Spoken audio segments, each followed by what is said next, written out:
Pourquoi perd-on si vite du poids au début d'un régime hyperprotéiné?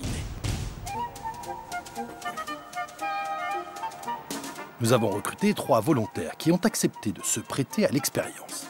Ils ont le même âge, le même poids et n'ont rien mangé depuis 12 heures.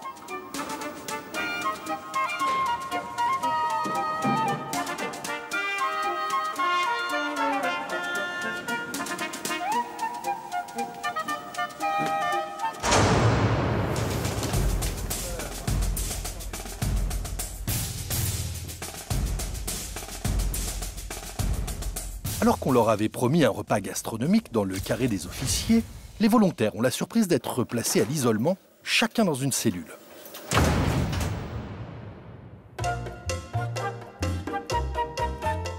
À la demande des scientifiques, les cuisiniers ont préparé un plat de pâtes pour chacun.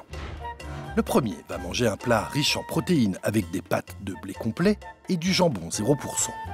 Le deuxième va manger un plat gras riche en lipides, des pâtes avec de la crème fraîche et du fromage râpé. Le troisième, une assiette qui privilégie les glucides, donc les sucres.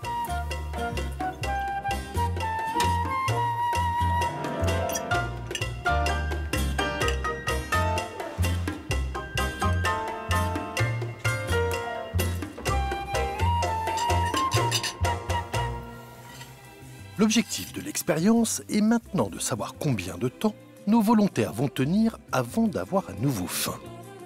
On les maintient donc à l'isolement pendant 4 heures pour qu'ils ne soient soumis à aucun stimuli extérieur et ne puissent rien se mettre sous la dent.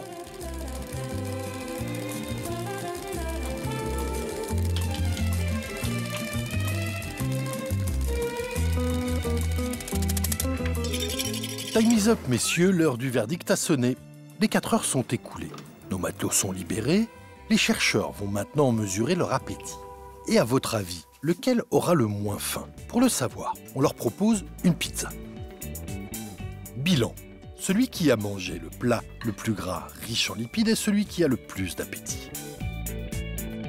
Celui qui a eu des pâtes nature, riches en glucides, donc en sucre, a un peu moins faim. Et pour finir, c'est celui qui a mangé les pâtes riches en protéines qui laisse le plus de pizza. Et vous savez pourquoi? Des scientifiques français de l'INSERM ont prouvé que les protéines ont la vertu de couper l'appétit en envoyant au cerveau des signaux de coupe-faim très forts et donc font rapidement maigrir.